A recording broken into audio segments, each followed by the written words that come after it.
this. And we were getting ready for a big celebration. We were winning everything, and all of a sudden it was just called off. The results tonight have been phenomenal, and we are getting ready. I mean, literally, we were just all set to get outside and just celebrate something that was so beautiful, so good, such a vote, such a success.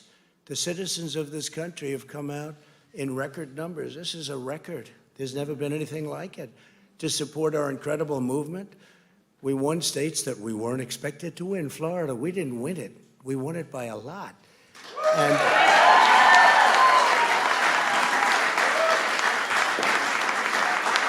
we won the great state of Ohio. We won Texas. We won Texas. We won Texas by 700,000 votes, and they don't even include it in the tabulations. It's also clear that we have won Georgia. We're up by 2.5%, or 117,000 votes with only 7% left. They're never going to catch us. They can't catch us.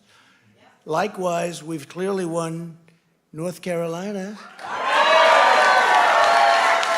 where we're up 1.4%, or 77,000 votes with only approximately 5% left. They can't catch us.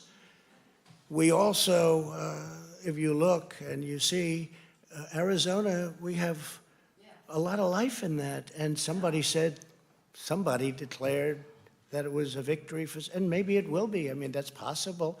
But certainly there were a lot of votes out there that we could get, because we're now just coming into what they call Trump territory. I don't know what you call it, but these were friendly Trump voters, and that could be overturned. The gentleman that called it, I watched tonight, he said, well, we think it's fairly unlikely that he could catch. Well, fairly unlikely. And we don't even need it. We don't need that. That was just a state that if we would have gotten it, it would have been nice, Arizona. But there's a possibility, maybe even a good possibility. In fact, since I saw that originally, it's been changed, and the numbers have substantially come down just in a small amount of votes. So we want that, obviously, to stay in play. But most importantly, we're winning Pennsylvania by a tremendous amount of votes.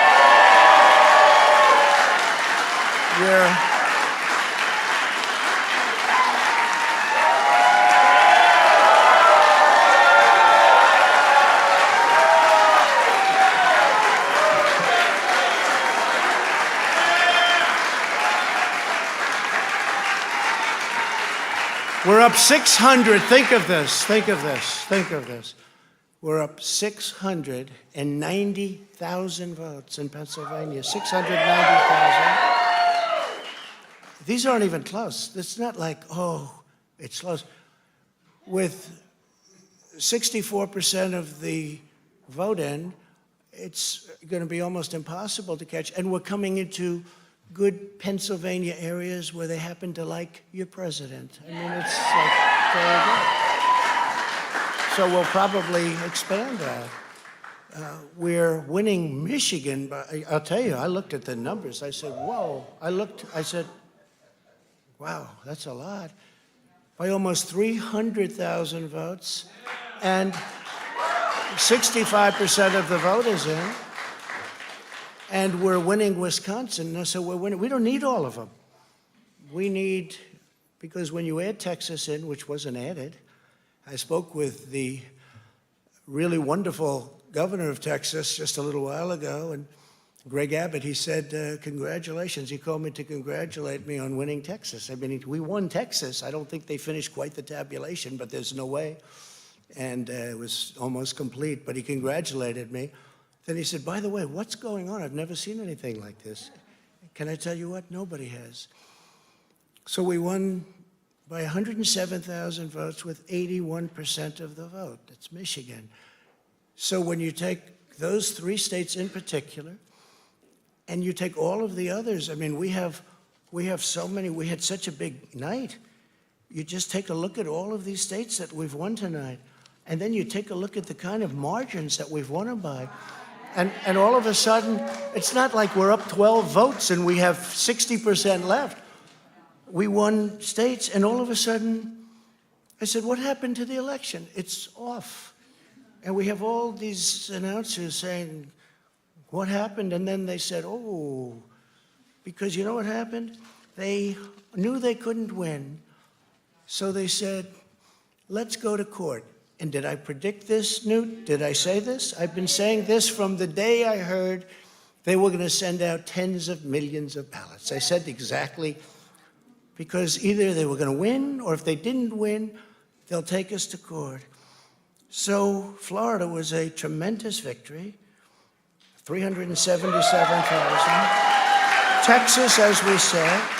Ohio, think of this.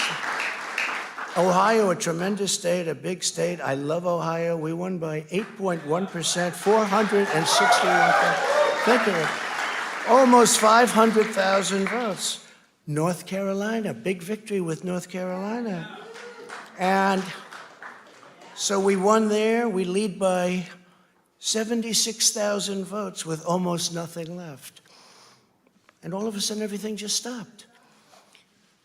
This is a fraud on the American public. This is an embarrassment to our country. We were getting ready to win this election.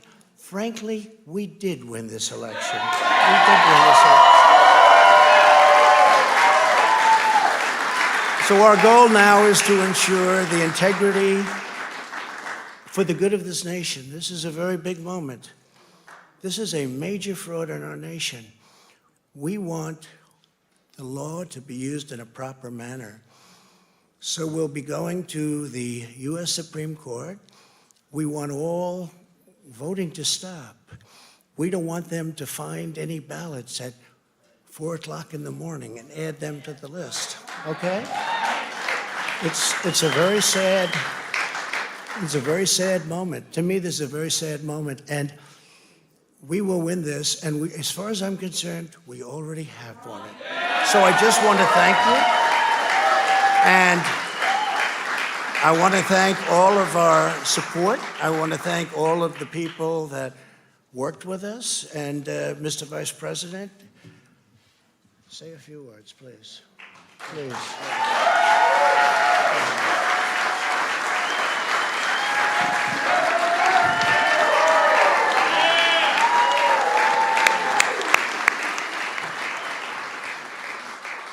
Thank you, Mr. President. I want to join you in thanking more than 60 million Americans who have already cast their vote for 4 more years for President Donald Trump in the White House. And while the votes continue to be counted, we're going to remain vigilant, as the President said. The right to vote has been at the center of our democracy since the founding of this nation, and we're going to protect the integrity of the vote. But I really believe with all of my heart, with the extraordinary margins, Mr. President, that you've inspired in the states that you just described, and the way that you launched this movement across the country to make America great again, I truly do believe, as you do, that we are on the road to victory and we will make America great again. Thank you, Mr. President.